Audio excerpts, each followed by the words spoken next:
Welcome to your Friday, coming up at 9. It is 9 right now. I'm Roxy Carapadian. And I'm Sandra Endo. Thanks for joining us. Let's take a look at today's headlines.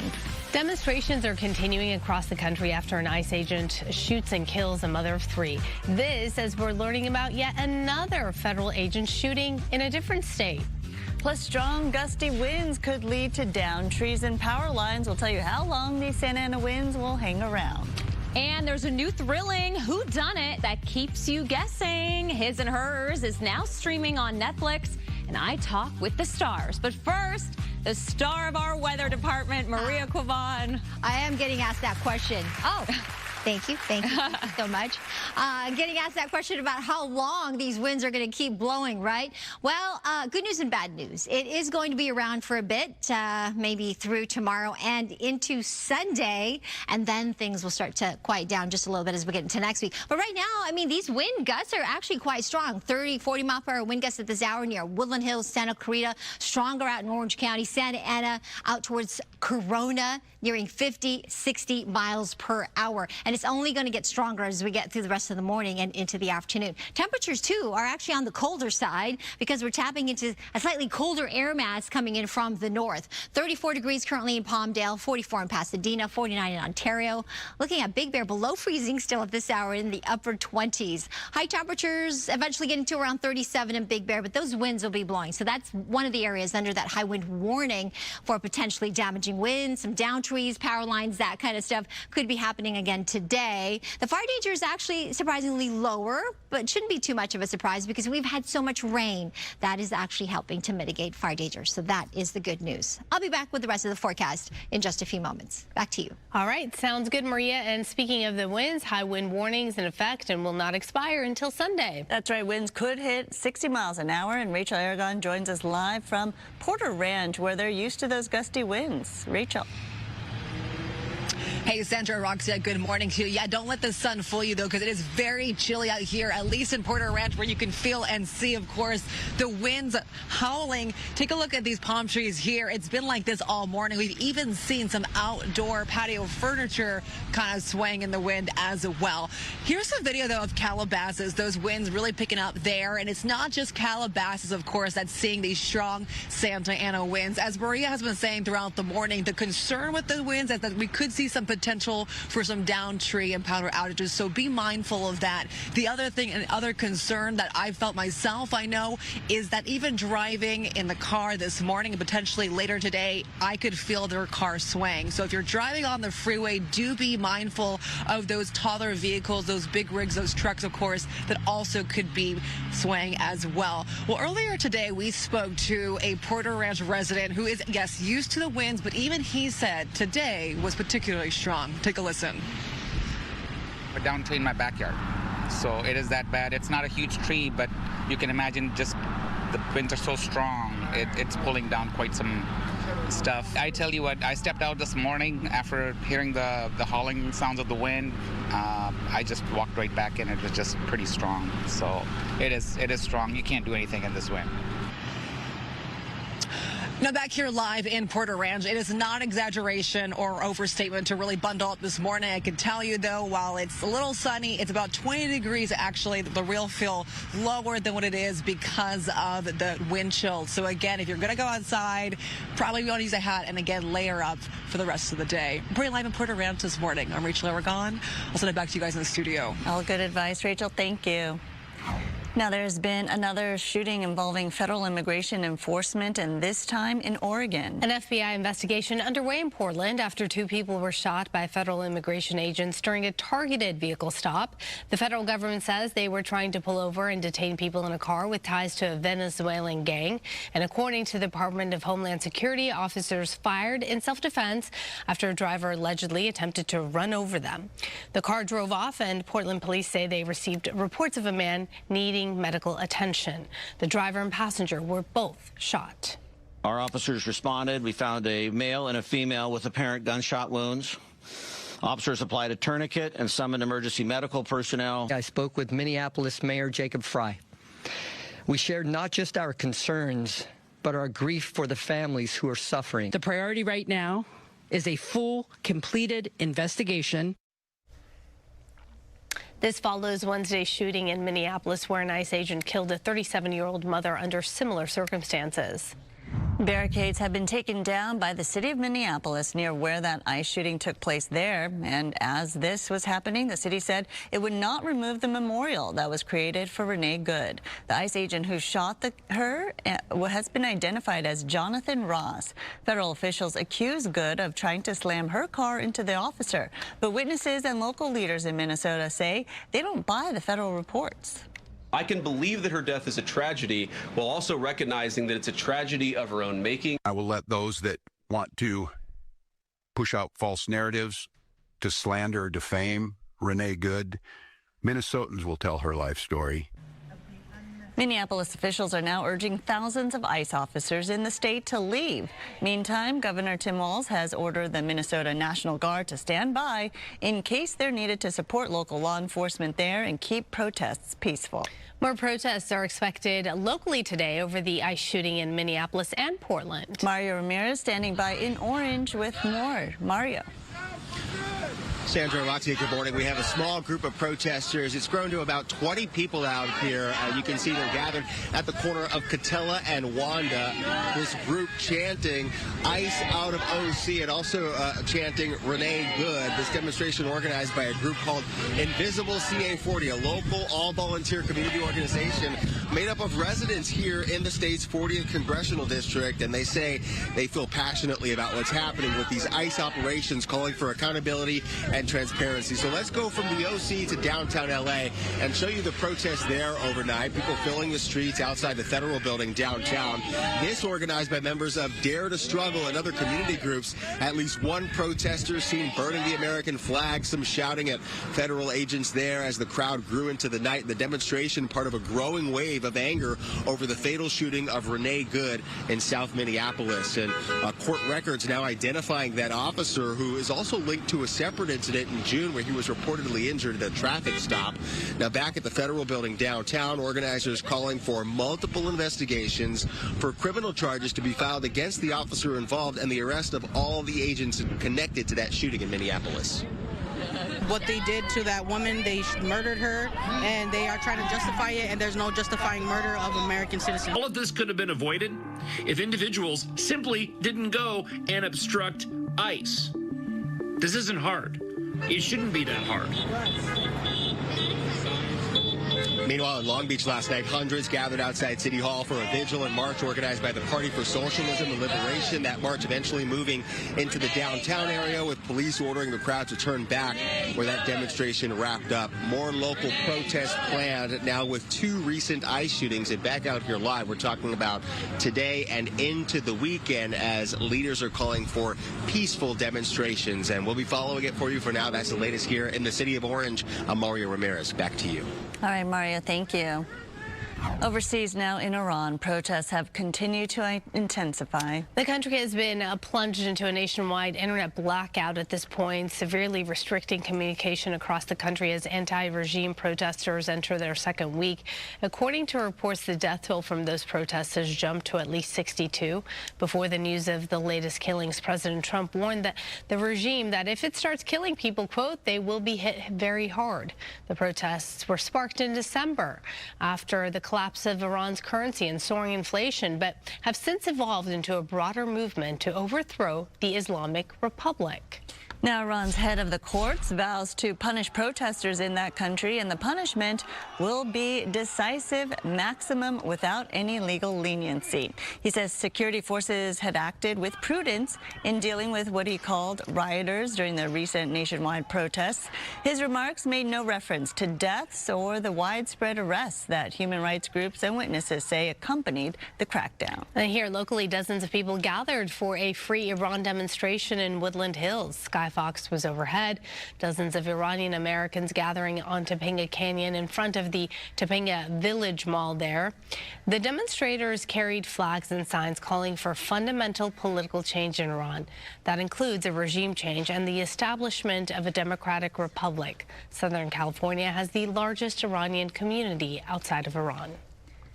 In consumer news, a major bank is taking over Apple's credit card. The tech company says it reached a deal with JPMorgan Chase to make the bank the new issuer of the Apple Card. The credit card was first launched in 2019 through a partnership with Goldman Sachs. Apple expects the deal to take 2 years to complete. However, the card will still work the same during that time, and any changes to the card will be communicated to consumers. 9:10, still to come. Amanda's got your entertainment headlines after the break, including a new thriller series that just dropped on Netflix. But first, a check of traffic. And Good Day LA Traffic is brought to you by Downtown LA Law Group Accident and Injury Attorneys. Pretty good out there, actually. Not too many problems. We're going to take one of our live traffic cameras here. This is on the southbound 5 freeway at Lakewood Boulevard. And it's moving pretty good, smoothly here on both sides of that 5 freeway. Drive times in and out of downtown LA is just steadily improving at each half hour here as we check in. Westbound 10 between the 5 to the 405 did just tick up a minute to about 30 minutes here. This is going towards Santa Monica from downtown. Northbound 110 between the 405 to the 10, just 17 minutes. That's really good. Westbound 60 between the 57 to the 5, 35 minutes there. Now here's a look at some of the other traffic hotspots. This broadcast is locally sponsored by DTLA Law Group, Auto Accident and Injury Attorneys. Have an injury? Text Injury Help to 40222 or visit us online at calldowntown.com. Message and data rates and usage may apply.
And welcome back to you. I'm meteorologist Maria Quaban. Good Day LA weather is sponsored by Pachanga Resort Casinos. So the wind is the big story, and right now we're looking at some gusty conditions. In fact, as we take a look at one of our computer models here, it's already gusty now in a lot of these wind-prone areas like Porter Ranch, Santa Clarita, out towards Woodland Hills, Corona, same thing.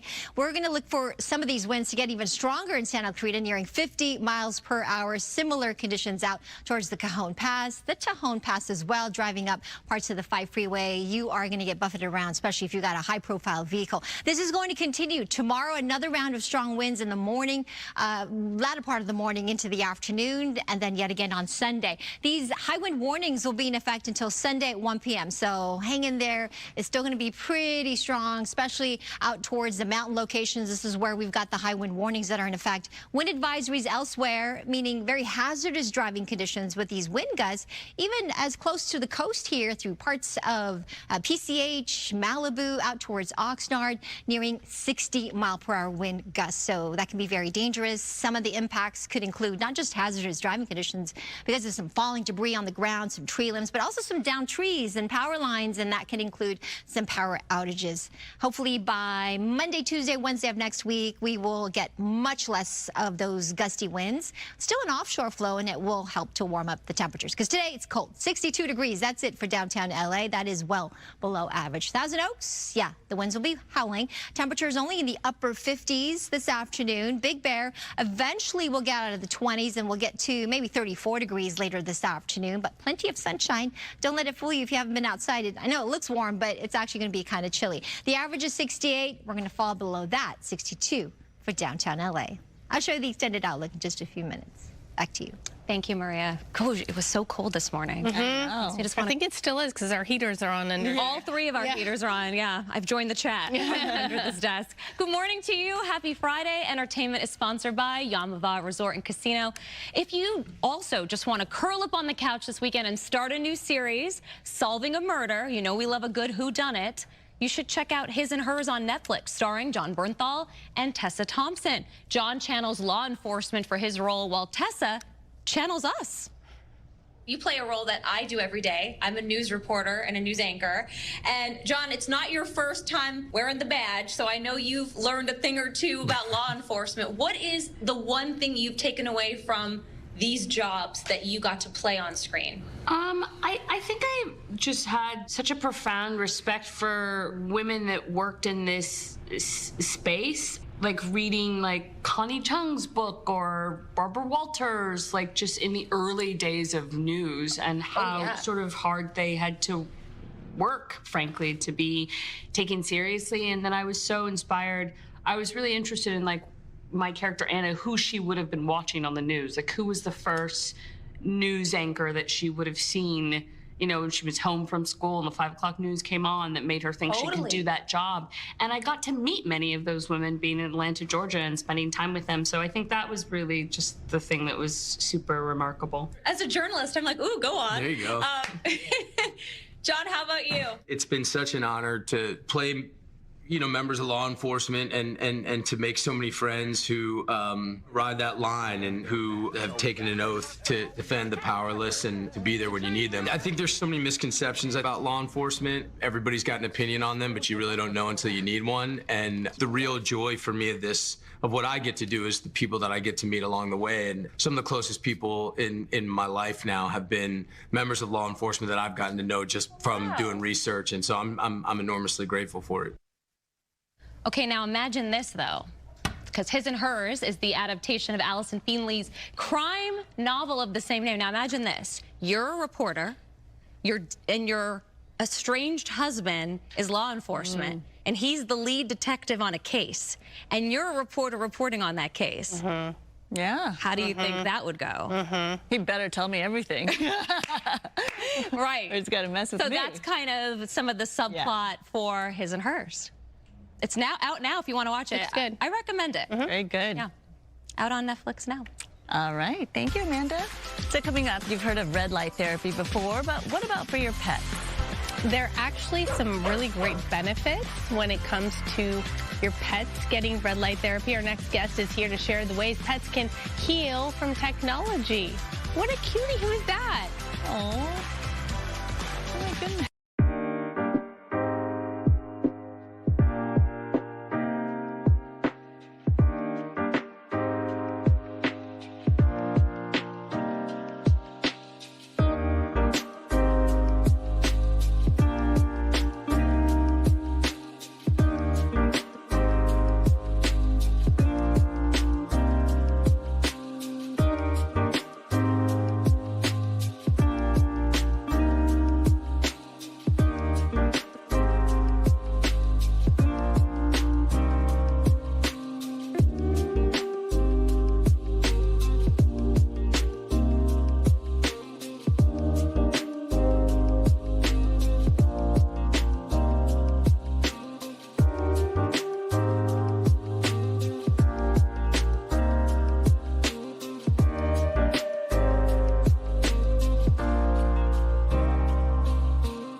Welcome back. Red light therapy is commonly known as a healing treatment for smoother skin and brighter skin, but the benefits don't stop there. It can also relieve pain and inflammation for humans and for pets alike. Brooke McKeever, founder of Ultra Red Light Therapy in Newport Beach, is here to explain, and you've brought little Gabby with you to show us how it's done. Good morning. Good morning. Oh my gosh, what a little perfect patient. Look at Gabby. All right, tell me why red light therapy works for pets. Well, red light therapy in general works by stimulating the cell. It's like charging up your batteries so that you can heal yourself from aches and pains and inflammation. So I know that humans use it, right, for promoting skin and healthier skin, but pets are using it now too. What is Gabby being treated for? Well, Gabby has a little neurological symptoms, so we are using this to relax her brainstem through her spine and just help keep her calm and balanced. Yeah, and I think a lot of people wonder, like, how safe is it, right? Because, I don't know, it's been out for a while, but it's still relatively new to a lot of people. It's super safe. It is also dependent on the device. I would use a trusted device that's been around for a while, may have the FDA approval as well. And that's really important. So going to a professional or getting a professional grade technology. And so what are some of the success stories? How long have you been treating Gabby? Little Gabby, I've been treating for about 2 years, maybe once a month, not too often. We have really great success stories with IVDD, arthritis, joint inflammation, even torn ACLs. Wow. And a lot of dogs... In pets. In pets, yeah. My goodness. Oh my gosh, and you can see just how calm Gabby is. It's like she's not even feeling anything, right? Or it maybe feels good because she's really rested and calm. So you don't only treat dogs though, other animals as well, even horses? Even horses, so horses love it. The animals, it's like when they lay in the window to get sun, especially in their older years, they know that light is good for them. So maybe the first time it's a little uneasy when we use the owners, but after that they come waltzing back in, or they absolutely love the treatment. And horses too. Oh my goodness. So red light is not very hot, but it's a little warm? Is that how? It gets warm based on what's happening in the body. Okay. So as there's more inflammation, and this is also frequency dependent. So even though you can't see, there's a pulse to the light.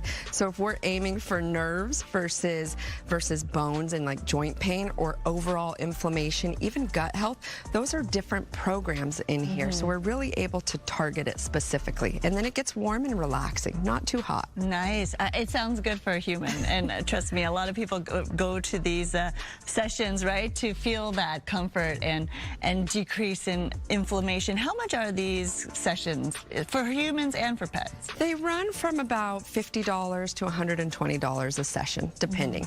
A lot of times for the pets, I will go to the owner's house because the dog is more comfortable there. And especially horses at the barn.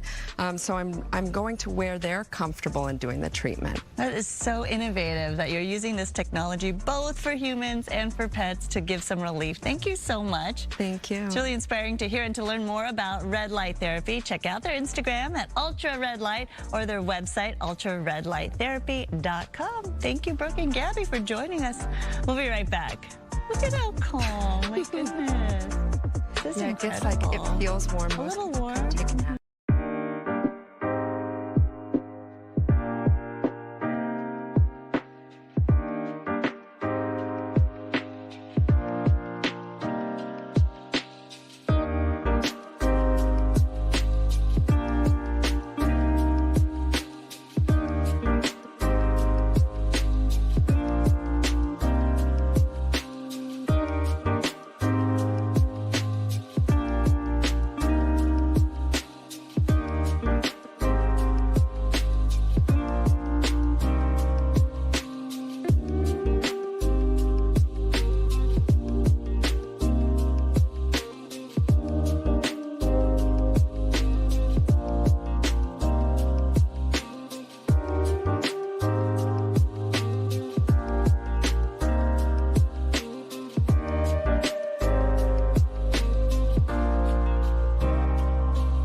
morning, everyone. Welcome to almost 9:30 on this Friday morning. I'm Roxy Carpadian. And I'm Sandra Endo. Let's take a look at today's headlines. Local protesters continue taking to the streets of Southern California after an ICE agent shot and killed a mother in Minneapolis. What's happening today in Orange County? Plus, Governor Gavin Newsom delivers his final State of the State address, what he had to say about California and the Trump administration. And the Pageant of the Masters is hosting a 2-day family fun fest. Coco is there with all the art, music, food trucks, and more. But first, a check on weather. I can't wait to see the final with Coco out there as part of it.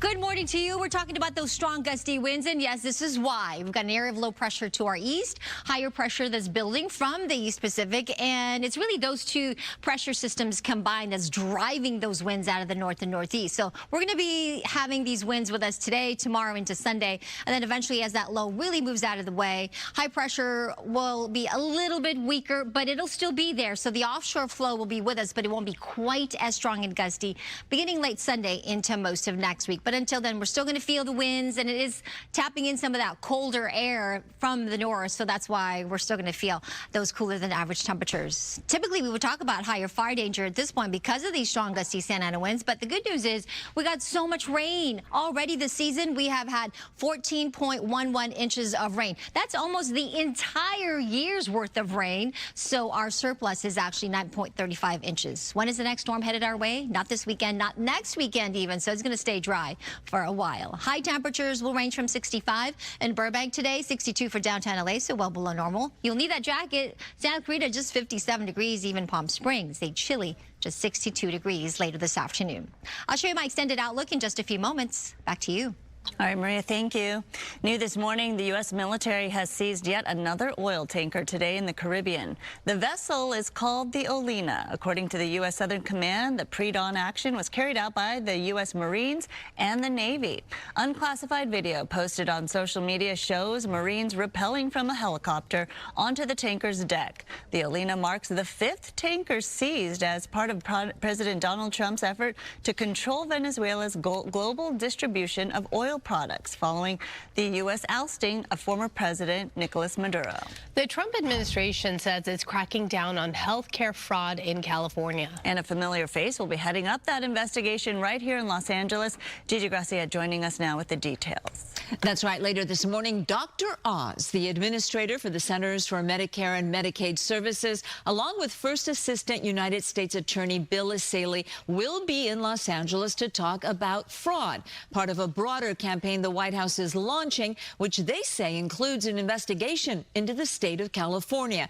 Now, Dr. Oz recently announced federal officials are taking action against Minnesota's Medicaid system over what he called widespread fraud, waste, and abuse, an estimated $9 billion worth, something that Minnesota Governor Tim Walz and officials from the Department of Human Services there say there's no evidence to suggest a number anywhere near that amount. But as that investigation proceeds, now it appears the focus of the federal government will be on California.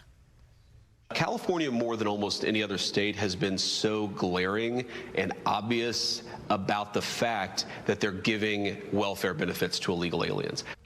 Now, President Trump also weighing in on social media, saying that under Governor Gavin Newsom, California is more corrupt than Minnesota, and confirming that, quote, the fraud investigation of California has begun. Now, Governor Newsom didn't waste any time. He fired back also on social media, saying that since taking office, he's blocked over $125 billion in fraud and arrested what he called criminal parasites that were leeching off of taxpayers. Dr. Oz and First Assistant U.S. Attorney Bill Asaley will meet later with the press. And, of course, we're going to have the latest later right here on Fox 11. Gigi, thank you. Appreciate that. Luigi Mangione, the man accused of killing the United Healthcare CEO, back in federal court today. His lawyers are asking a Manhattan judge to dismiss some of those charges, including the only count that could carry the death penalty. They also asked to block evidence they say was improperly obtained. Prosecutors counter that the charges and evidence are valid and should move forward. Mangione has pleaded not guilty to all charges. Also happening today, the Santa Monica mother charged charged and accused of killing her 17-month-old daughter, is expected to be arraigned today on murder charges. 24-year-old Carmen Anita DeGreg is being held on $2 million bail. The baby was found with critical injuries inside their luxury apartment on Tuesday. Detectives said a frying pan was used as the weapon. The father of the baby was questioned and released with no charges. If convicted, she faces 25 years to life in prison. What a terrible story that is. Tonight on Fox, TMZ will take a closer look into the murder of Rob and Michelle Reiner with a special called What Really Happened. The documentary will take a deep dive into the arrest of their son Nick and the murder charges he's now facing, the possible missed warning signs that could have prevented the tragedy. Harvey Levin joined us this morning earlier on Good Day LA and talked about new evidence that he believes could result in a not guilty verdict for Nick. Well, he thinks there's a conspiracy against him, and that's why he's behind bars. He knows what he did. We are told he knows exactly what he did, but he is so delusional right now that he can't understand how that ended up putting him in jail and thinks there is a conspiracy. You can watch a special presentation of TMZ Investigates on this case, the Reiner murders. What really happened airs tonight, 8 o'clock, right here on Fox 11. You can also stream it on Hulu starting tomorrow. More protests across the country are expected heading into this weekend. That's right. This after back-to-back shootings involving ICE agents in Minnesota as well as Oregon. Fox's Connor Hansen is in Minneapolis with the details. Minnesota Governor Tim Walz designating a day of unity and calling for a moment of silence this morning. But people here in Minneapolis are still speaking out against ICE and Wednesday's deadly shooting. Minneapolis police removing barriers and opening streets Friday, 2 days after Renee Good, a mother of 3, was shot and killed by a federal agent after allegedly swerving her car toward him. The incident sparking protests coast to coast after the Trump administration claimed the officer shot in self-defense. A mother was murdered. I'm a mother to 2 children myself, and the thought of, them waking up and not having me for something so senseless for no reason at all is just like abhorrent to me. The investigation further dividing the nation, the Justice Department blocking state investigators from participating in the probe. They have not been cut out. They don't have any jurisdiction in this investigation. All we want in Minneapolis is justice and the truth. The Minnesota Bureau of Criminal Apprehension says it's reluctantly withdrawing from the investigation. It sounds like there will be no transparency, so they're going to put the spin that they want the public to believe on it because they're not being inclusive in their investigation. And in Portland, where Border Patrol agents shot and wounded 2 people in a vehicle Thursday, city officials called on ICE to end all operations until a full investigation is completed. Our community deserves answers. Our community deserves accountability. And most of all, our community deserves peace. And with more protests possible over the weekend, Governor Walz says he does not want additional help from the federal government, instead putting the Minnesota National Guard on standby. In Minneapolis, Connor Hansen, Fox News. And local activists are hitting the streets for a 3rd consecutive day to condemn the ICE shootings. Mario Ramirez joining us from Orange County, where anti-ICE protesters are expected there this morning. I know as a small group. Is it growing? Sandra, Roxy, in fact, they're actually leaving here, this intersection in the city of Orange. A brief demonstration. You can see what's left of it. At its peak, about 20 people, now maybe 15 or a dozen, holding signs. They were chanting ICE out of OC. And this group here says they're all local and feel passionately about what's happening with these ICE operations, calling for accountability and transparency from the administration. From the OC, let's now go to downtown LA. A protest that we saw there overnight. Chants and drums filling the streets just outside the federal building. The group calling for accountability, demanding federal agents be held responsible for the recent shootings, including the deadly shooting in Minneapolis of Renee Good that has now sparked national outrage. Local officials there disputing the federal account of what happened, calling the shooting unjust and not an act of self-defense. And as vigils and demonstrations have sprung up, people across the country continue to react to that deadly encounter. And at last night's downtown LA rally, they demanded justice and putting pressure on federal authorities. what they did to that woman. They murdered her, and they are trying to justify it, and there's no justifying murder of American citizens. All of this could have been avoided if individuals simply didn't go and obstruct ICE. This isn't hard. It shouldn't be that hard. As more information emerges, differing opinions also surfacing about the incident. Meanwhile, a similar demonstration playing out in Long Beach last night with a group of about 200 gathering outside City Hall for a vigil and march as they chanted and beat drums through part of the downtown area before that demonstration wrapped up. Now, back out here live, these have all been peaceful and, I should say, calm demonstrations so far. No reports of arrests or any injuries. For now, that's the latest here in the city of Orange. We'll send it back to you, Roxy and Sandra. Certainly looks calm out there. Thank you so much, Mario. Now, police are investigating an attempted murder-suicide at a home in Sylmar. 2 children were in the house when it happened and called 911. Possible suicide. Subject is a father. Kara heard 3 gunshots and mother screaming in distress. Police say the husband was armed with a rifle and he allegedly shot his wife in the bathroom, then took his own life Thursday morning. Neighbors we talked with were stunned.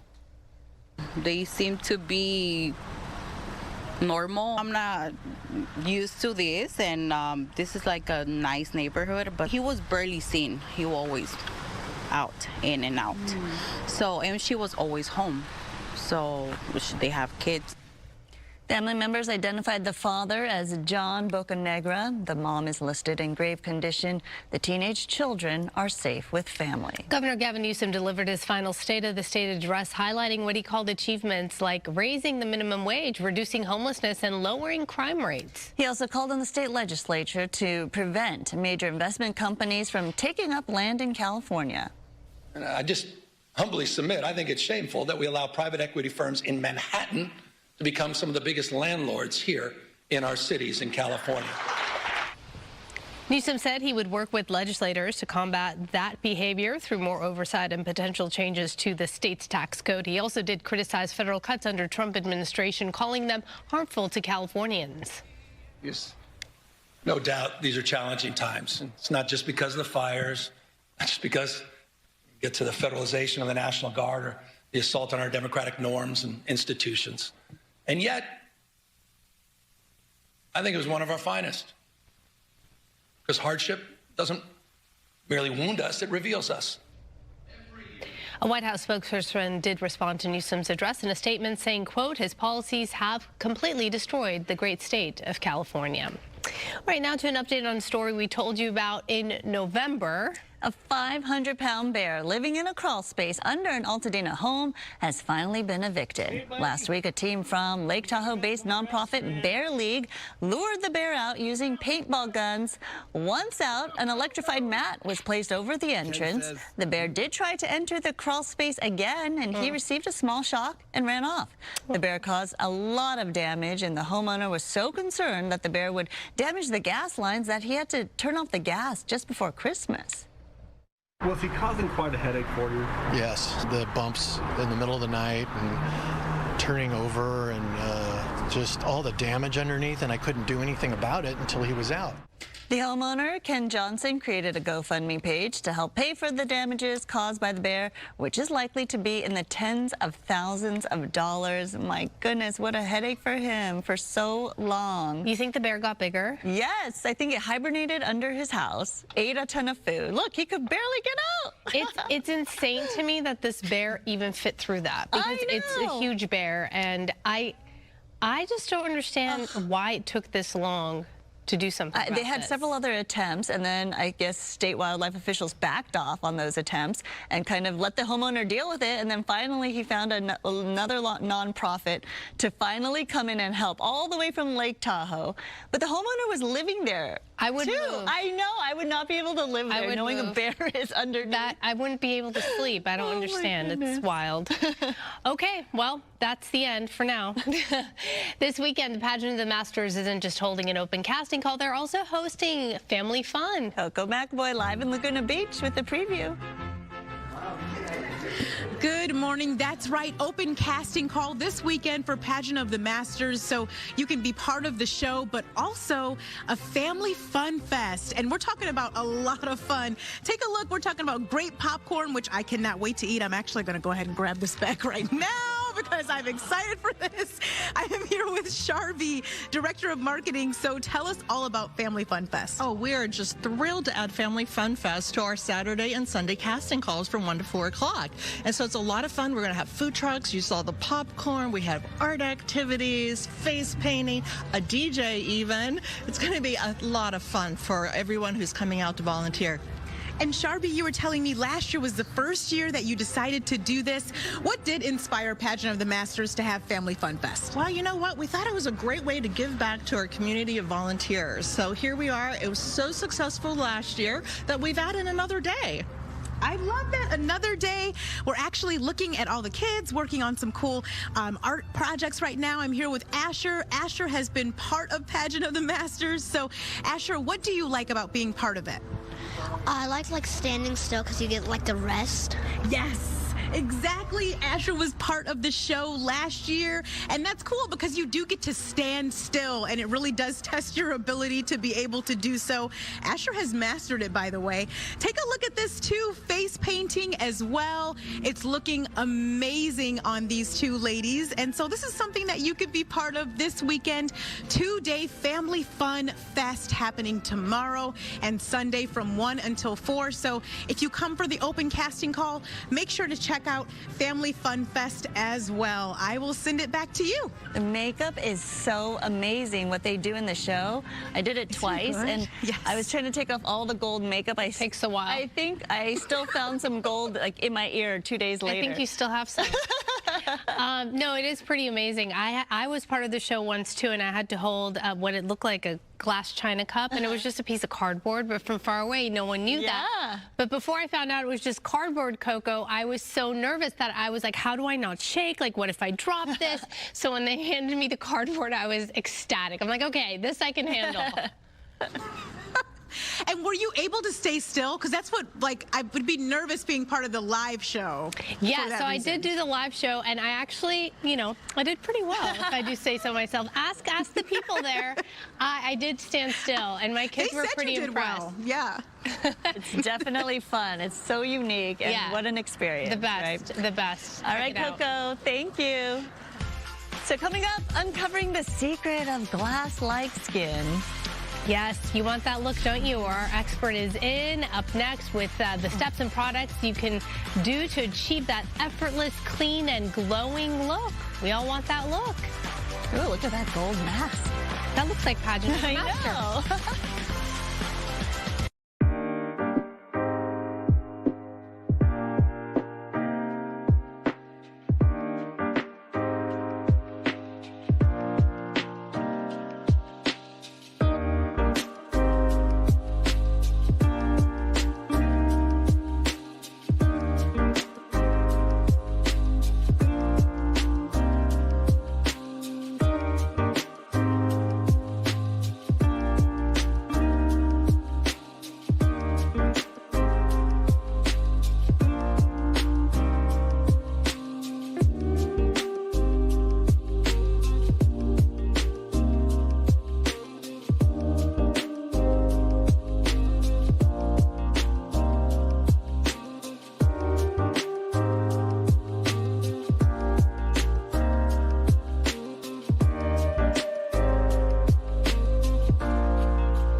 And welcome back to you. I'm meteorologist Maria Quilban. You know, with winds outside, we would normally be talking about really heightened fire danger, right? But here's the good news. We got so much rain that it just wiped out the drought across the state. It's been a while since I've seen drought-free conditions for the entire state of California, but that is where we are right now because of all the rain that we received, more than 14 inches just as the season began. So it's only been a few months, and we've already almost reached an entire year's worth of rain. Right now we do have the winds, though. That is giving us some gusty conditions, especially over the mountains, gusty all the way to the coast of Ventura and LA County. Out towards Orange County, San Diego, we have mostly wind advisories. These wind alerts will stay in place until Sunday, so we do have a few more days of these really strong gusty winds. So just be mindful of the impacts, hazardous driving conditions, some downed trees and power lines possible, along with some power outages. So just be extra careful out there and be aware. Otherwise, if you're headed to the beach, we do have some bigger waves rolling in 4 to 7 feet, Ventura County, LA beaches. So we do have a high surf advisory or strong rip currents in the water. So please be careful if you are swimming or paddle out. Make sure you do so near a lifeguard. Here's our 7-day forecast, 64 for the coastline today, and then it does warm up. You can see we'll be back to the 70s. That's mainly because the winds will start to back down late Sunday into next week. We'll still get the offshore flow and drying conditions. However, it will allow the atmosphere to warm up to above average upper 70s for downtown LA by next week. The valleys and the Inland Empire around 64 today. We'll be back to near 80 on Tuesday, and if not low 80s by Wednesday, Thursday. The mountains will be gusty, windy, and cold in the mornings. 37 today, back up to 60 degrees by midweek next week. All right, there's my weather. I'll send it back to you. All right. Thank you so much, Maria. The award season is in full swing, even estheticians are flying into 10. I mean, they're busy right now. Mimi Luzone is one of them. She's known internationally for her glass-like glowing skin. But how can we get the same results, right? Well, Mimi is here straight from Israel to spill her secrets and all the special treatments. Good morning. Thanks for being Welcome, here. welcome. Thank you for having me. This is such a treat for us. First of all, I can't take my eyes off the gold on this face mask, right? So is that available for everyone, and what does that do? Not yet, but it's going to be available hopefully next March. Yes, it's the iconic mask to be prepared especially before red carpet event or such a big event that you want to get the glow. But I have to say, it's not just the glow. It really restores the vitality of the skin. It's much more than the glow. The glow is side effect. Wow. Well, I like that side effect. Jenna, everyone like it. Jenna looks beautiful. Yes. I mean, I would just keep that on. I know. Yes, and the 24-karat pure gold, that it's really improve the microcirculation of the skin. It's improve the collagen production. It rebuild the skin, the cells in the skin. It gives the skin immediately effect of glow, but also a long-term effect. Do you wash it off or peel it off? No, we melt it to the skin. Wait, what? I melt it to the skin, and then you see the result from 10 days from now. Wow. Yeah, she will have gold from inside and outside. So, like, everywhere. literally dissolves into the skin. Into the skin. How long is that process? She stayed with the mask like 20 minutes. We prepare it, and then we melt it to the skin. We put the creams, and she's ready for the red carpet. And Jenna, how does it feel? Is it hard, soft? What does it feel? No, it feels weightless. You don't really feel it at all. Just what you didn't know is Jenna's 80 years old. Look at that fountain of youth on your face. It's getting a bit warm because, you know, it's stimulating. So it works on the skin. You know, Cleopatra knows what she's doing. She used the gold. That's right. Love that. Okay, so let's talk. Let's bring in Taylor now. Yes, we're going to bring the award season to everyone home. So we start with the Taylor already. We clean the skin, and we start. I'm taking off my rings. I cannot stand to put creams with rings. I'm sorry for that. Yeah. And we take the skin core. That's one of my favorite products. That's nourishing the skin. Milky. Yes, it's like milk. It's based on bakuch oil. That it's like the. Yes, it's like moisturize the skin, nourishing. It's kind of vegetarian retinol. Do you do this at night or in the morning? You can use it morning and night to prepare your skin for the cream that you put after. And you see the glow immediately. It feels so soft and silky. It really looks like it absorbed into your skin right away. It's not just sitting on the surface. No. And also she can massage it. Like, we don't have time to do all the massage. But, you know, everyone can spoil himself for that. Right, little massage. And then we take the rosy cream that's based on 4 different kind of roses. Oh, it smells so good. It's kind of That's what healing. I'm This is what you're smelling. smelling. Yes, exactly. Oh, yes. So nice. And it's kind of healing from inside. So Taylor, you can smell it. And we have here roses from the mountain, from the sea, from the Alps, and we put it on the skin on top of the skin core. And you can see the And glow. I love how you don't have so many steps. It's not like 12 steps. Yes, you know, yes, just a because few steps here, and that's it. I really believe in quality and a real concentration product, like really concentrate. So you have to choose the product to prepare your skin for my head. We're talking about wet season, and everyone asks me how celebrity get this magic glow. So it's not a magic; it's a real preparation and consistency. Yeah, exactly. That's the last step. Exactly. Yes, and this is the eye. The eye. Okay. And when you say consistency, it's important to do this regularly. Yes, all the Treat time. your skin. Yes. And then we go to the lip. The lip. The lip. I love the application. Yes. It's beautiful. So you can put, and it's a real treatment. It's not just, you know, a regular lip balm. It's with vitamin C, it's with coconut and butter. as you do this, what are some tips you have for others at home? You mentioned consistency, obviously. Yes, always. You have to take care about your skin. To use the right product, to choose the product that really suits your skin, not just to pick it, you know, from social media, everything you see. Yes, it's a problem, but because people really get buy this, but you need to understand what your skin needs, not just to use product that you find, and to understand what's bothering you in your skin and what you want to solve. You had me at quality over quantity. Yes, exactly. Quality. No one has time for and long-term relationship with your skin. Yeah, not just before a big event. That's right. Thank you so much, ladies. Thank you, Mimi. Thank you so much. For more information on Mimi's products, you can check out her website at mimi-luzon.com. We'll be right back. Thank you. Of course, Lois.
Welcome to 10 a.m. on this Friday. Here's some of the stories we're covering for you this morning.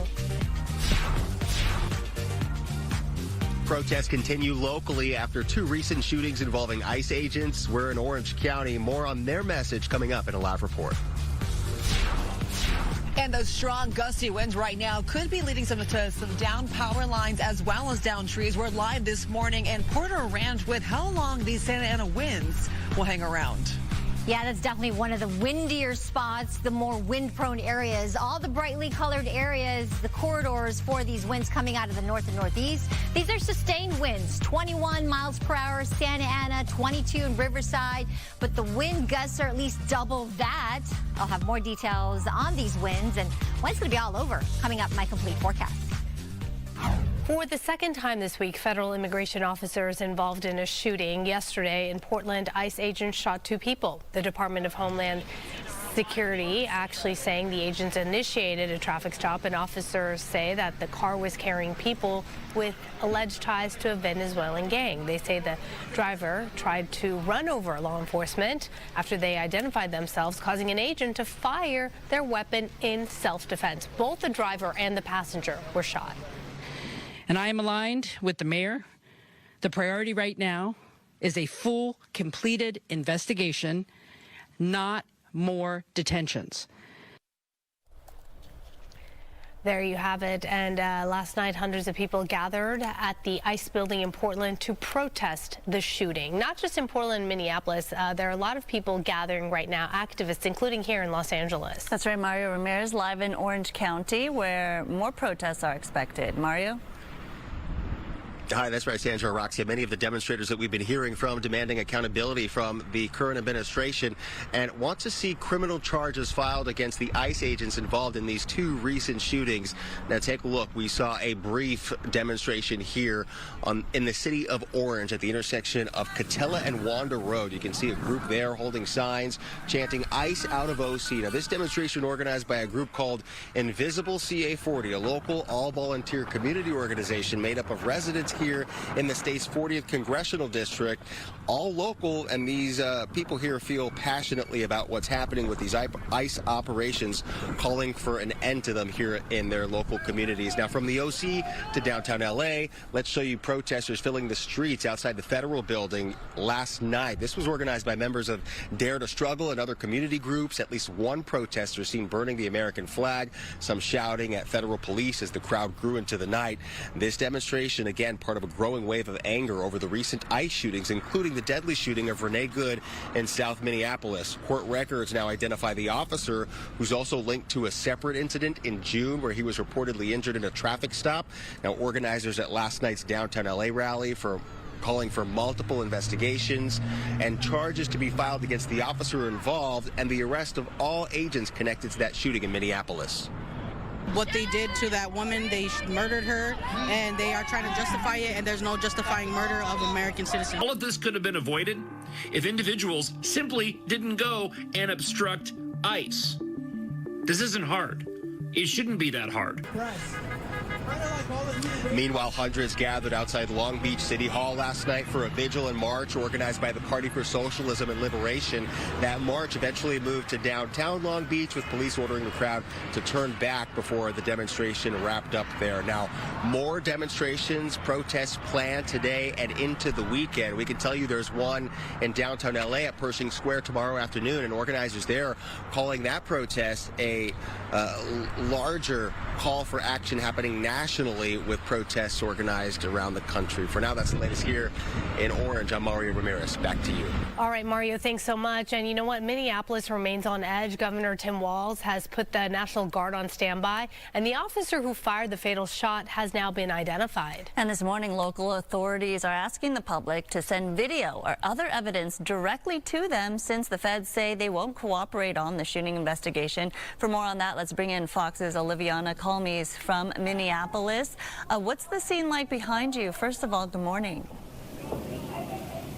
Good morning, Roxia, Sandra. It is a busy and active scene right here. There is a protest going on outside a federal building. I'm going to move so you can see the crowd that has formed here since this morning. It grew from 5 people to this many people. Of course, some of those are media, but there's still a pretty big group here. They all have signs, they're chanting, and there are some officers here on the other side of the street. And there has been pepper balls deployed here. So not only is that happening, but Minneapolis schools are also taking notice of all of this and the unrest that continues, not just in the last couple of days, but into what's planned.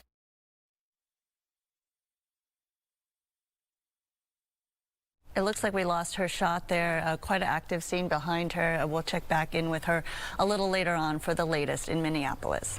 Back here locally, though, high winds. We're talking about that this morning. Their warnings are now in effect through the weekend. That's right. Wind gusts could hit 60 miles per hour. Rachel Aragon live in Porter Ranch, where it is always windy, and we've seen you throughout the morning. It's picked up. It's died down. What's it like right now? It certainly is a roller coaster out here. I will tell you, in the last hour or so, it certainly has picked up. And again, just because the sun is out does not mean it is not chilly out here. Take a look behind me here in Porter Ranch at the shopping plaza. Those palm trees whipping a little bit. It was worse just a few minutes ago.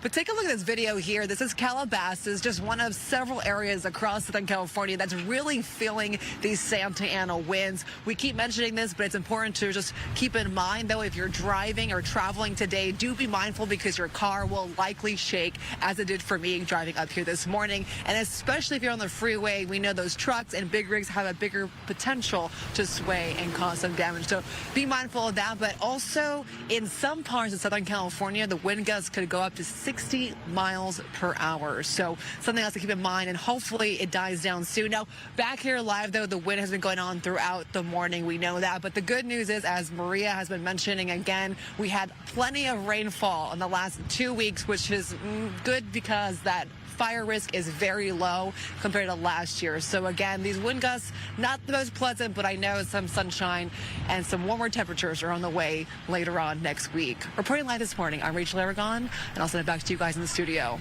Rachel, thank you. And Maria, she's been talking about the change in the forecast. Yeah, absolutely. I love it. She's been really listening to everything I've been saying. So yes, I concur absolutely. Rachel, hang in there. It's going to get a little bit better in terms of those winds, but not until, I would say, late Sunday into Monday, with those winds backing down significantly. Otherwise, right now we're checking out the wind gusts, and they're definitely strong here. Some of the brightly colored areas, these are those corridors, those very wind-prone areas, again, from the Inland Empire down towards the Santa Ana Mountains and out towards the coast. Same for Sandburg, with wind gusts right now 30 miles per hour, 30 to 40 miles per hour in Santa Ana, even stronger in Riverside, nearing 50 miles an hour. So that's why we have those high wind warnings that are in effect, and it's going to stay in effect through Sunday. We've got some high clouds. That's about it. But you can tell by the cloud movement here that we're getting those winds out of the north and then eventually shifting out towards the northeast. Here's what's going on in the upper levels of the atmosphere. We've got an area of low pressure to our east,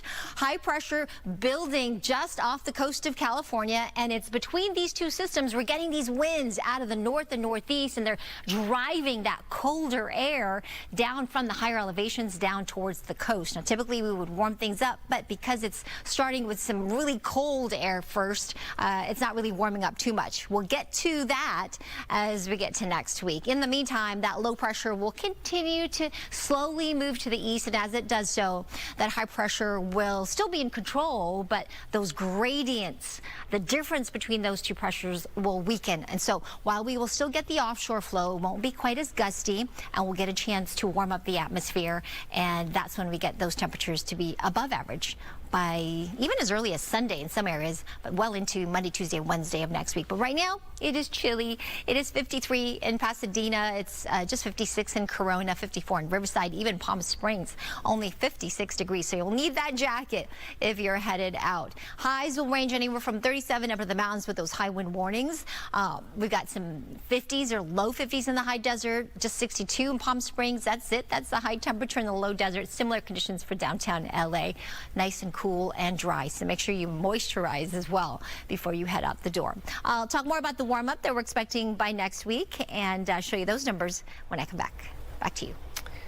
Maria, thank you. Developing news overseas, watching the tense situation closely here. Protests in Iran are escalating, with demonstrators challenging the government over economic struggles and political repression. The supreme leader accusing protesters of acting to please the United States. President Trump warning of consequences if peaceful demonstrators are harmed. The government has shut down the internet nationwide. Iran's head of the courts vowing to punish protesters, saying the punishment will be decisive, maximum, without any legal leniency. At least 50 people have been killed and more than 2,200 others have been detained. The protests were sparked in December after the collapse of Iran's currency and soaring inflation. But these demonstrations have since evolved into a broader movement to overthrow the Islamic Republic. The U.S. military has seized yet another oil tanker today in the Caribbean. The vessel is called the Altadena. According to the U.S. Southern Command, the pre-dawn action was carried out by U.S. Marines and the Navy. Unclassified video posted on social media shows Marines rappelling from a helicopter onto the tanker's deck. The Altadena marks the 5th tanker seized as part of President Donald Trump's effort to control Venezuela's global distribution of oil products following the U.S. ousting of former President Nicolas Maduro. Some positive news for 22 million Americans who rely on health care subsidies for their insurance. The House of Representatives voted 230 to 196 to extend subsidies for 3 years. 17 Republicans joined Democrats in approving the bill. The legislation would provide billions of dollars for people who use the Affordable Care Act for their health insurance and could help lower premiums that spiked dramatically on January 1st. The legislation is not expected to get approved by the Senate in its current form, but lawmakers say it's a good starting point. A major pharmaceutical company agrees to lower drug prices for some consumers.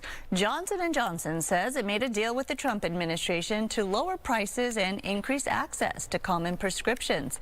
The deal will also exempt the company's drugs from tariffs. The lower costs will be applied to drugs offered in the Medicaid program, as well as the new direct-to-patient platform dubbed Trump RX. The Trump administration is starting to send out wage garnishment notices to people who are in default on their student loans. Fox's Jennifer Franco explains what to do if you get one of these notices. The good news is it's a new year, so we can start a new leaf. So if we've been delinquent in the past, we don't have to continue that. Federal student loan borrowers in default must face reality now that a pandemic-era pause is long gone. As of June 2025, Education Department figures show more than 5 million borrowers in default, accounting for 7% of the roughly $1.6 trillion in student debt. Another 4 million borrowers are in serious delinquency, meaning no payment in over 90 days, and that number could rise as changes are made to repayment programs. Right now, the level of personal debt in the country is at really high levels. And so people have been borrowing with their credit card. USD economics professor Alan Jin says inflation and the high cost of living in San Diego contribute to the crisis. But this week, the Department of Education says it will send out about 1,000 notices to defaulted borrowers, with more to follow in the months ahead. That could have some negative impacts then on the rest of the economy, because if people have to pay these loans back, they won't have money to spend then on discretionary items like eating out or retail. Debt collection efforts had been paused for 5 years, but last spring, the Trump administration made its plans to resume clear. Borrowers will now be clearly expected to repay their loans, and those who default on their loan obligations will face involuntary collections. Defaulted borrowers could see up to 15% of their pay garnished. As you get the notices, you do have 30 days, so it's not like an immediate garnishment of wages. You have time to prepare. Wealth management advisor with Northwestern Mutual, Joy Dow, says if you are in default, make a plan. What's the payment I can't afford to make? And a lot of times when you've fallen into delinquency, if you reach out to your loan servicer, you can put in a rehabilitation plan. You can also stop garnishment by requesting a hearing or consolidating your loans. Dow says whatever you do, don't ignore the notice. If that means picking up extra shifts, looking at gig work or anything like that, building this into your budget. That was Fox's Jennifer Franco reporting. And if you're not sure, check with your provider to see where your student loan stands and take appropriate steps to take out of the default if you can. All right, coming up, why you might be seeing more coyotes in your community and how you can protect yourself and your kids. and your pets. And an unwelcome visitor gets a final eviction notice. How an Altadena homeowner finally got rid of that giant bear living under his home.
A Pasadena cafe that became a popular and life-saving resource hub for Eaton fire victims is the target of a break-in. An employee of Neighbors and Friends Cafe showed us where the thieves smashed the window and stole a speaker and some food last weekend.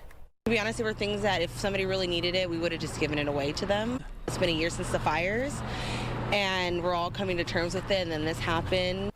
Nicole's own family lost 2 homes in the fire, and Fox 11 featured this cafe in February of last year when it was transformed into a donation center. Information on how you can help the cafe is on our website, foxla.com. The Trump administration says it's cracking down on healthcare fraud here in California. And a familiar face will be heading up that investigation right here in Los Angeles.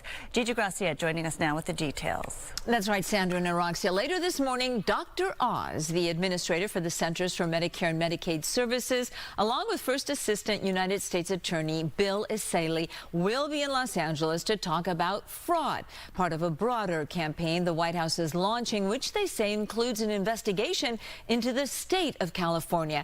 Now, Dr. Oz recently announced federal officials are taking action against Minnesota's Medicaid system over what he called widespread fraud, waste, and abuse. An estimated $9 billion worth, he says, something that Minnesota Governor Tim Walz and officials from the state's Department of Human Services say there is no evidence to suggest a number anywhere near that much. But as that investigation proceeds, now it appears the focus of the federal government will be on California. California, more than almost any other state, has been so glaring and obvious about the fact that they're giving welfare benefits to illegal aliens. President Trump also weighing in on social media, saying that under Governor Gavin Newsom, California is, quote, corrupt, more corrupt than Minnesota, and confirming the fraud investigation of California has begun. Now, Governor Newsom fired back also on social media, saying that since he took office, he's blocked over $125 billion in fraud and arrested what he called criminal parasites that were leeching off of taxpayers. Dr. Oz and the first assistant U.S. attorney will meet with the press later this morning, and of course we'll have the latest later on Fox 11. All right, Gigi, thank you. On to this now. Too many inmates are dying in the Orange County jail system, according to a just-released report by the American Civil Liberties Union of Southern California. The ACLU examined 119 in-custody deaths at the OC jail over a 10-year period. It found nearly half of the inmate deaths took place within 1 month of booking. The report says many were struggling with substance abuse disorders, mental illness, or chronic health conditions that were ignored or mishandled. The ACLU says it found a pattern of systemic failures that led to what called premature and preventable deaths. The report finds that not a single one of the 119 deaths reviewed resulted in the district attorney finding the sheriff's department at fault. No comment yet on the report from the OC Sheriff's Department or the DA's office at this point. All right, an update here to a story we first told you about in November. A 500-pound bear living in a crawl space underneath an Altadena home has finally, at last, been evicted. This week, a team from the Lake Tahoe-based nonprofit Bear League lured that bear out using paintball guns. Once out, an electrified map placed at the entrance there. The bear did try to enter the crawl space again, and that is when he received this little shock right there and ran off. The bear caused a lot of damage while there. The homeowner was so concerned that the bear would damage the gas lines that he actually turned off the gas just before Christmas. Was he causing quite a headache for you? Yes, the bumps in the middle of the night and turning over and just all the damage underneath, and I couldn't do anything about it until he was out. My gosh, that homeowner, Ken Johnson, created a GoFundMe page to actually help pay for the damages caused by that bear, which is likely to be in the tens of thousands of dollars. So for now, that bear seems to have gone. Maybe to find another quite the ordeal, right? Yeah. Oh, gosh. Close. How scary. Make sure those crawl spaces are closed off. All right, you may see more coyotes on the prowl here in Southern California, and that's because it's mating season from now until March. The animals are roaming neighborhoods searching for food and for mates. Experts say February is their peak activity, so if you encounter one, make loud noise, wave your arms off to scare it. Here's how to keep coyotes away from your home. It's a no-brainer here. Do not feed them. Make sure to remove attractants like outdoor pet food and bring in those bird feeders overnight to avoid attracting coyote prey. Do not leave your pets unsupervised outside and secure the lids of your trash can and compost bins. Finally, clear brush and dense weeds from around your property. This one may surprise a lot of people. Americans seem to have fallen out of love with pizza. What? Not at our household. It used to be the second most common type of restaurant in the U.S. Behind fast food. Well, pizza shops apparently now outnumbered when it comes to coffee shops and Mexican food. And that's leading pizza shops into a price war with one another.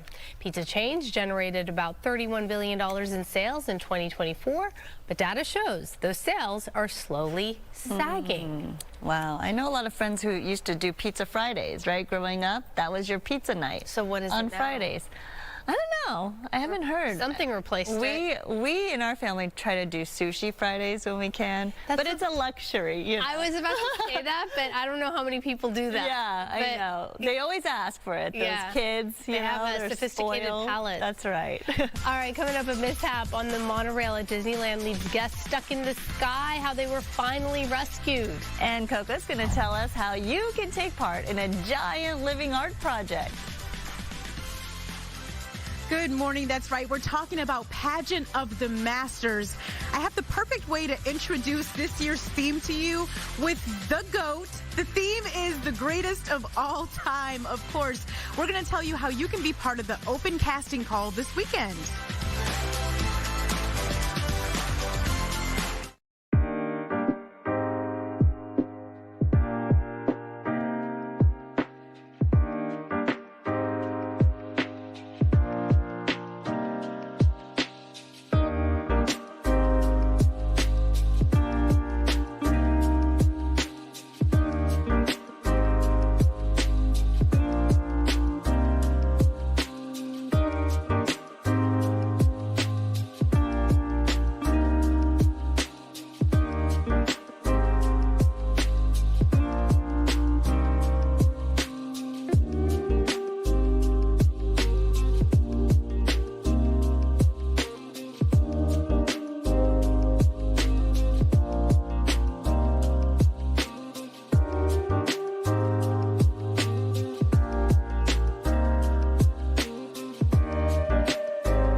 Taking a look at our top stories this morning, protests and vigils are growing in the LA area over the fatal shooting of a Minnesota woman by ICE agents Wednesday, as well as the deadly shooting of a woman in Carson New Year's Eve. In the Carson case, the ICE officer was off duty.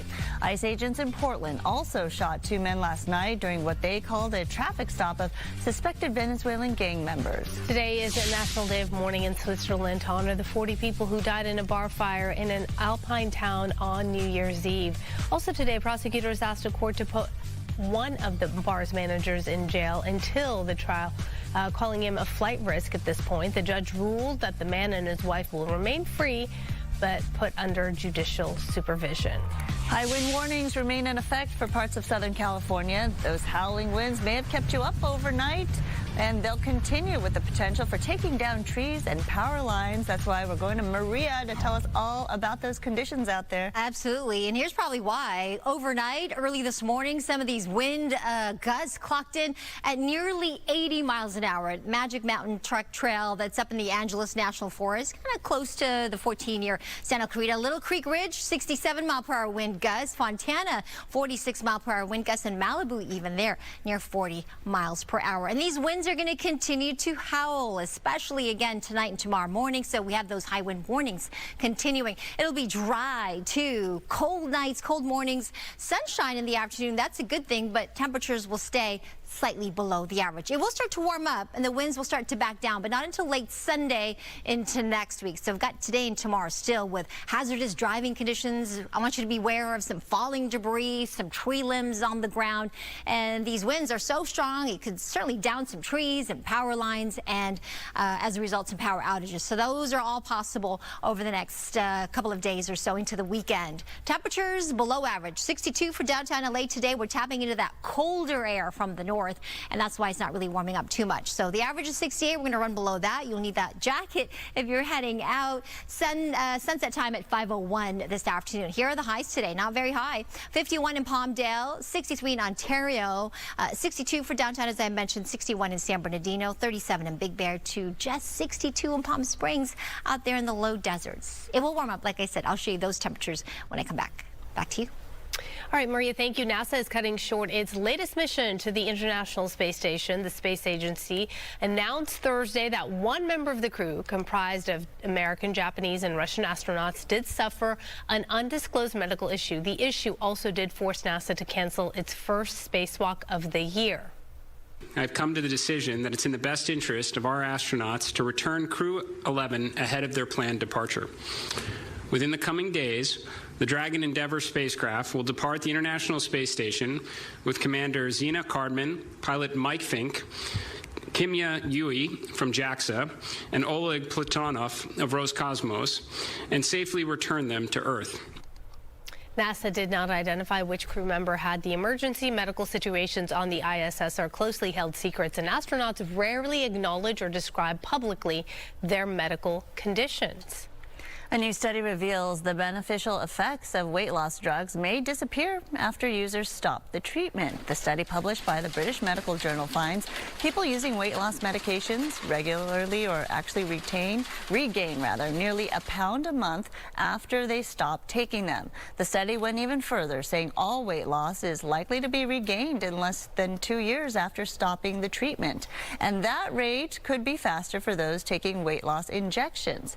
So to obtain these results, researchers looked at 37 studies on weight loss medications involving more than 9,000 participants. Early bird can begin filing their taxes come January 26th this year. Some tax experts say the filing process could face delays in 2026 after tens of thousands of IRS workers were laid off last year. However, the agency does say that it has updated its system to improve filing efficiency.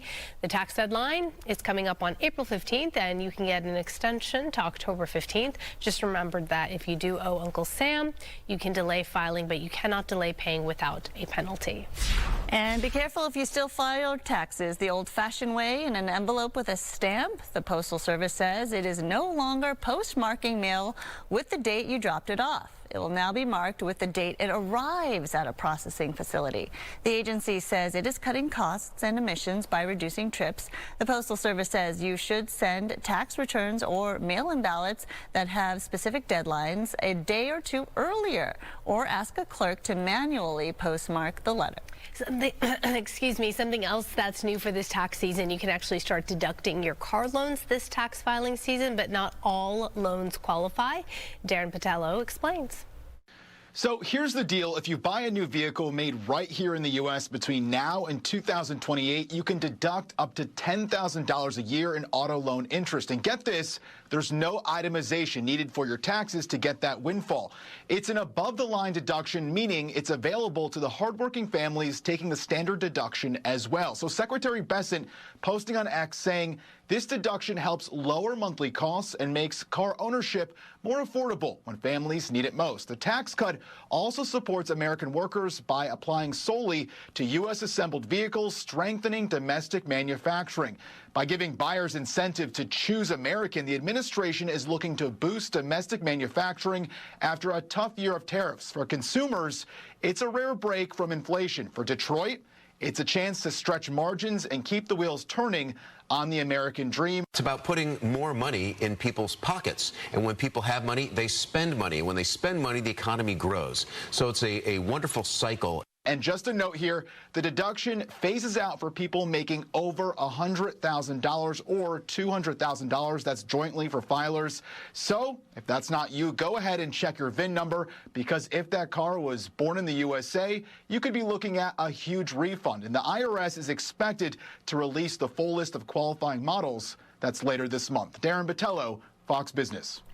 New this morning, car seats are under a recall due to possible safety concerns. The Even Flow company issuing a voluntary recall for nearly 75,000 of its all-4-in-1 convertible car seat. Affected products were manufactured between January 2022 and June 2024. According to a National Highway Traffic Safety Administration report, the seats may shift positions when they are rear-facing. There have been no reports of injuries linked to the recall called seats, and the company is offering a free replacement. Disneyland's monorail malfunctions causing quite a scare and panic for dozens of people. About 60 people were stranded last night when the monorail lost power. Sky Fox captured the scene as crews evacuated everyone near Space Mountain. People were brought down using a fire truck ladder, and no one was hurt. The Pageant of the Masters is opening its doors, and it's backstage to the public this weekend. Yep, let's go to Coco, live in Laguna Beach with the details. So much going on there this morning, Coco. Good morning. So much going on, so much preparation already underway for the summer show for Pageant of the Masters. We're talking about the greatest of all time. That's the theme this year. And I think it's really fitting for Pageant of the Masters because it really is the greatest show. I am here with Dee, who is the director. So tell us about the opening casting call this weekend. Oh, yes. You can come on down tonight, Friday, from 7 to 9 p.m. You can come Saturday, Sunday, 1 to 4. We have lots of fun activities going on. But we do, before you leave, we want to take your picture and get your measurements. So come on down and be in the pageant. And how many people are you hoping for to audition? We need to cast about 500 roles for this show because we double cast. We think we'll have about 1,000 people show up, so you have a pretty good chance of making it in our cast. Yes, and tell us more about the theme for this year. Oh, the greatest of all time. Well, we're going to feature some artists that you've heard of before. Norman Rockwell, Vincent van Gogh, Leonardo da Vinci. Just all the greats are going to be in this year's show. We're seeing something really cool too here with all the props. Tell us about Bizarre Bazaar. Well, every year we take some of our props and backgrounds and we cut them up and we put them up for sale. So this is an opportunity to get a souvenir from a past Pageant of the Masters show. I like that, and it only happens during open casting calls, so you're going to want to come so you can do some shopping as well. I want to come over here to Lonnie as well, who has been a volunteer and staffer for Pageant of the Masters. So tell us about what you love about being part of this. There's so much to love here. The people are incredible, and there's nothing else like the pageant. I couldn't say more. I just want everyone to come and experience it because it's just such a joy to show up every summer. Yes, and you're a joy to be around. I can see why people love having you here for Pageant of the Masters as well. I think that's the really cool thing is the community aspect here for Pageant of the Masters. So come on down to the open casting call. It starts this evening, 7 to 9, but then also tomorrow and Sunday from 1 to 4. And if you come for the open casting call, make sure to come for Family Fun Fest as well. That's also happening with popcorn, tons of art projects, face painting, a DJ, and so much more. I'll send it back to you. Looks like so much fun. It is so much fun. All right, Coco, thank you. I emceed their recycled fashion show, but I just want to say I have never been made into one of those beautiful pieces of art. I let them know when I was there. I have FOMO. Yeah. Have you? Yeah, twice. Oh, wow, isn't that nice? Right? Twice, isn't that nice? Well, if they ever need anyone, I'm here too. She's available. I'm available. Good morning to you. Entertainment is sponsored by Yamaba Resort and Casino. Ladies, iHeart, Sabrina Carpenter, Taylor Swift, and Bad Bunny. And according to this year's iHeart Radio Awards nominations, you heart them too.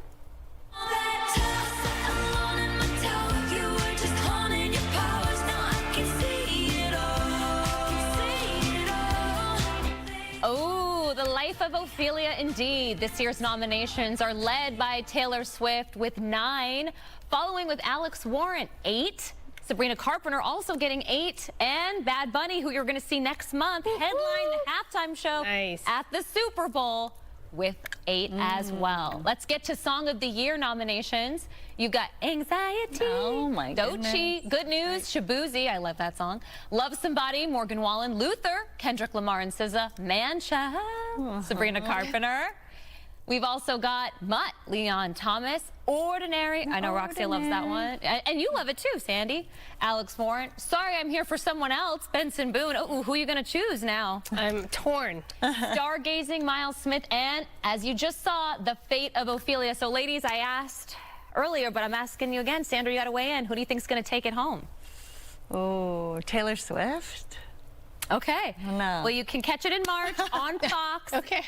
That was easy. Who do you think? Well, who do I want? No, I'll say who that. do you think? I might go to, I think it's Sabrina Carpenter, actually. Oh, really? But I do love Good News by Shabuzi. I do love that song. Who did you say before, Roxy? Me, Alex Warren, and Benson Boone. I think it also might go to Alex Warren. I'm torn. It's Sabrina or Alex. Okay. Sabrina's everywhere. Yeah. Think about it. It's iHeart Radio. Yeah. So it's an artist who's constantly on the radio. And I'm sorry, you cannot put the radio on. But Taylor Swift is also always Taylor on. Swift was also honored a couple years Okay. ago. So they might want to mix it up a little bit. Okay. You never know. We'll see. All right. Thanks, Mandy. Thanks, guys. 10:40 still to come. New Labor Department numbers out this morning show employers are not doing a lot when it comes to hiring. So you'll want to hear from our next guest who literally wrote the book on how to crush your job search, how to build a resume and personal brand that'll make you stand out.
And welcome back to you. I'm meteorologist Maria Quaban. Yes, the winds are still a problem out there. And, you know, ordinarily we would be talking about really high fire danger when we talk about really gusty winds like what we're experiencing today.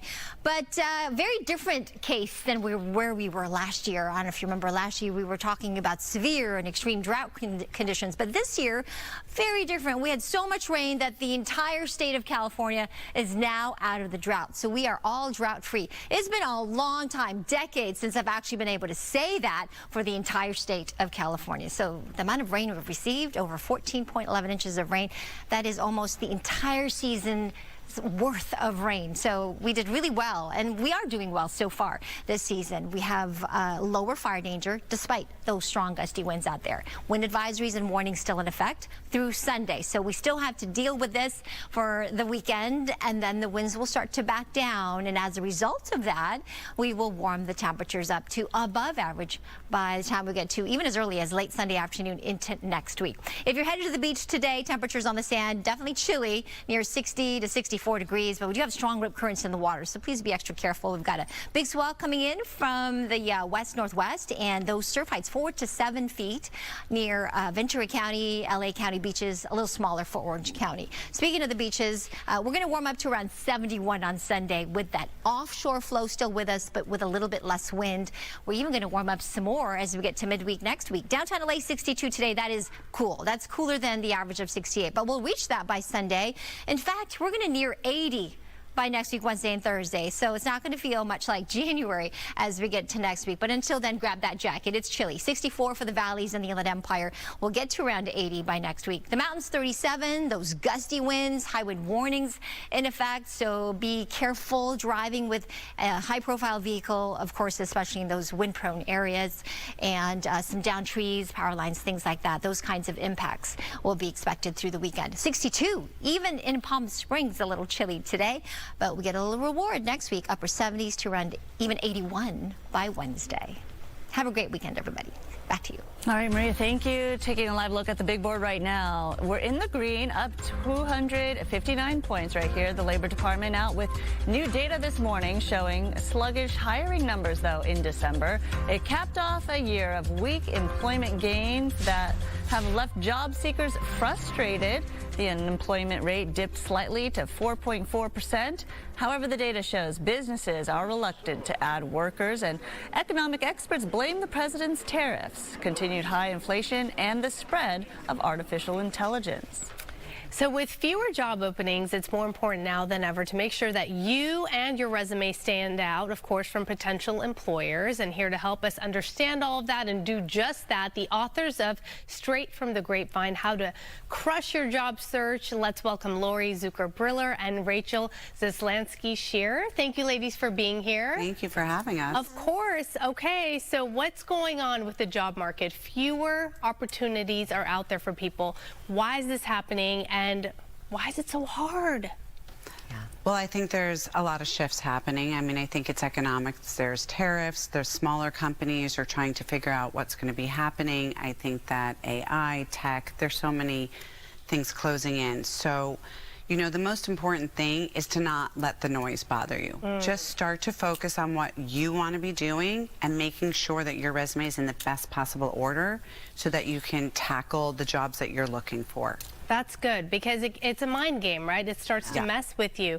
So, Rachel, when opportunities are limited, what are some of the biggest mistakes that job seekers are making, aside from maybe letting it get into their head? Yeah, getting into their head, because confidence is the most important thing. So I think what they need to do is just, as Lori said, don't listen to the noise. Focus, polish your materials. Make sure your resume, your cover letter, your LinkedIn, your social media, everything is telling the same narrative. And when you're applying for jobs, make sure you're mirroring the job description. So when you do your cover letter, look for those buzzwords, you know, and see how your skills can relate to that job. You have to kind of tweak it to match the job, obviously, right? We believe in tweaking for every job that you're applying Tweak to. away. I mean, you know, it's no different than if you're going to a party. You're not going to wear the same thing to a business attire party for a cocktail party, right? Yeah. So you're going to think about what you're doing on your resume that's speaking to that specific job job description. That is a really good way to look at it, actually. Okay, so one of the things I remember I always had a hard time was kind of selling myself, right? You're your salesperson. You got to sell yourself. And I was always uncomfortable with that because, like, how much do you exaggerate? Do you exaggerate? Do you undersell? Never. Do you oversell? What do you guys say? I say never exaggerate, but be authentically your advocate. So you kind of don't want to always sell yourself because then sometimes that can feel a little pushy, in my humble opinion. But authentically advocate for yourself. You know your strengths, you know what you can bring to the table, and you know what you're going to do for this job. And no one else is going to do it for you, right? So you got to be your own advocate. My mom.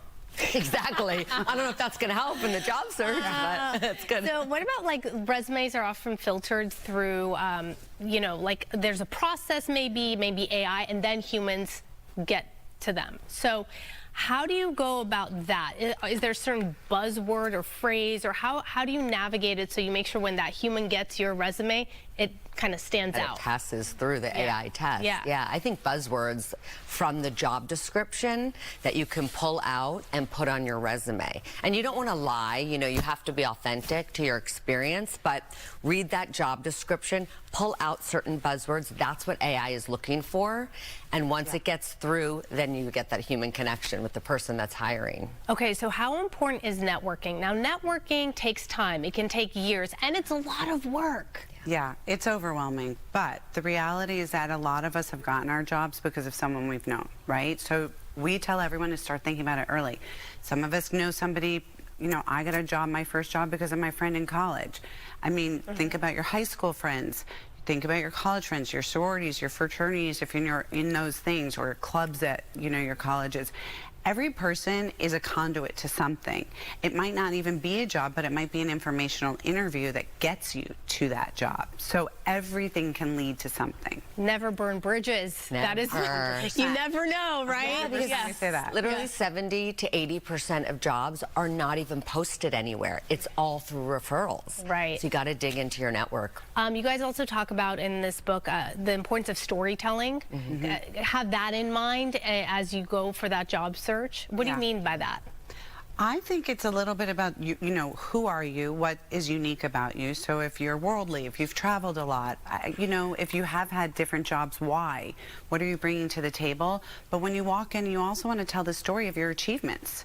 You know, what have you brought to each job that wasn't just task-oriented? Where did you stand out? So that's your story.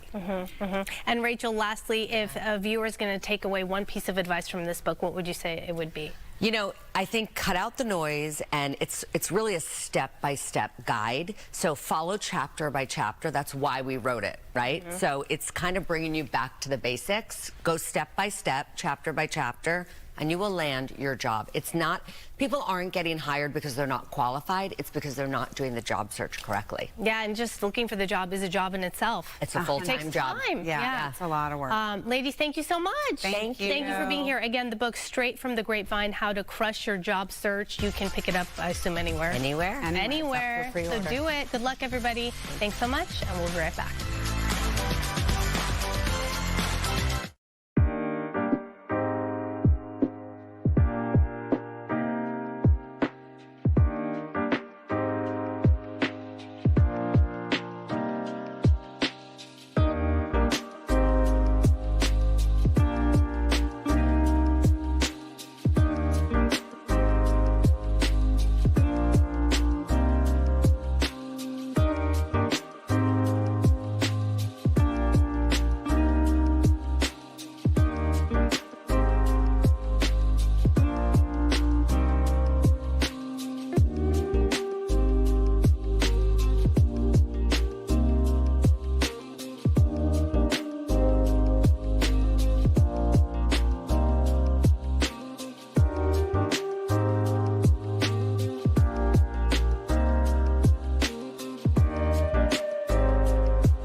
Welcome back. TSA is showing off the craziest items that passengers tried to sneak into U.S. airports in 2025. So first up is a gun in a guitar case. This happened at Newark Airport. The passenger claimed the guitar case was a gift from someone else. The next crazy find, a knife hidden inside a belt buckle at the Baltimore-Washington International Airport. The passenger handed it over and officers threw it away. Here's another find from Newark Airport. This time, this one comes from one of its own employees. A comb that doubles as a knife. The employee was arrested for this. And finally, a case of Montessori going too far. Take a look at this. This kid's switchboard toy. It got mistaken for an explosive device, also at Newark Airport, and police found an explosive specialist had to get involved. No word on if that kid got that toy back. Stay with us for GDLA Plus. We have a big show coming up.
to GDLA Plus, and happy Friday to everyone. Yes. We completed the first full week of the year, my friends. It was a busy one. Is it? Yes, it was the first one. Does it feel like longer? Oh, it sure does. Well, that's alarming. A lot happened. All right, so Amanda joins us coming up. She talked with the stars of the series His and Hers. She'll have what they had to say. I hear it's a good show. I may have to put it on my list. And season 2 of Going Dutch premieres on Fox next week. And we have the stars in studio today. Dennis Leary, Taylor Miziak, and Danny Pudi will join us at the desk. And his videos have gone viral online. And now that Christmas is over, We are unmasking the Grinch. Oh my gosh, I can't wait. So excited. Okay. First, though, some business we got to take care of here. Some stories. If you buy a new vehicle made right here in the U.S. between now and 2028, you can deduct up to $10,000 a year in auto loan interest. It's an above-the-line deduction, meaning it's also available to families taking the standard deduction. The tax cut lowers monthly costs, makes car ownership more affordable. According to a U-Haul survey, California leads the nation in one-way trips out of the state. The number of people leaving was higher in California than in any other state for the 6th year in a row. The top 5 places for one-way U-Haul trucks, trailers, and boxes last year was Arizona, Nevada, Oregon, Washington, and Texas. There is some positive news, though, for California. The U.S. Drought Monitor shows 0 drought in any part of the state.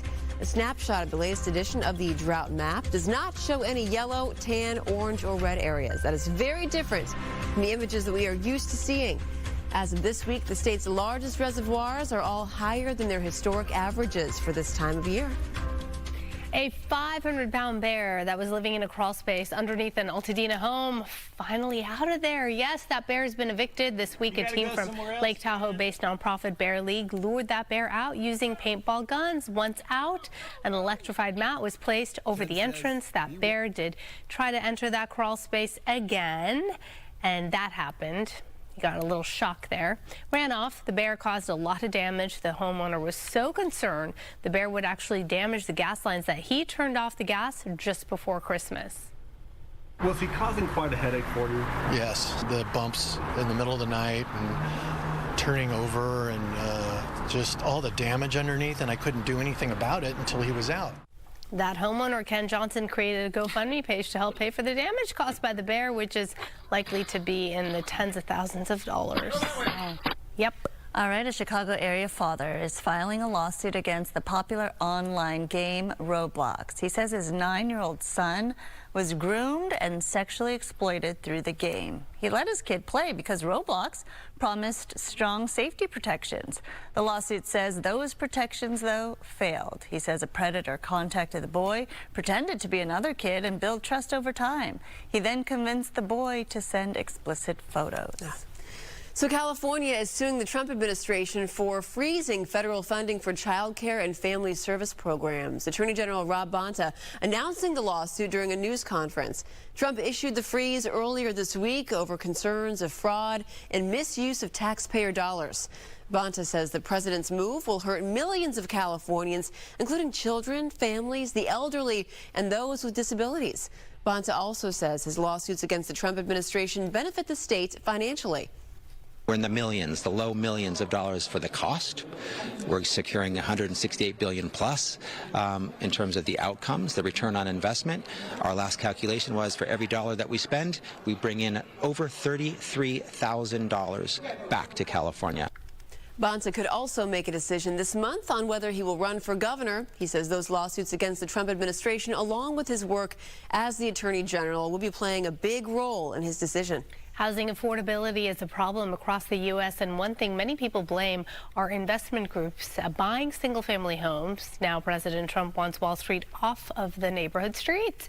In the last few years, realtors and real estate attorneys have seen a surge in investors buying up homes once reserved for individual owners.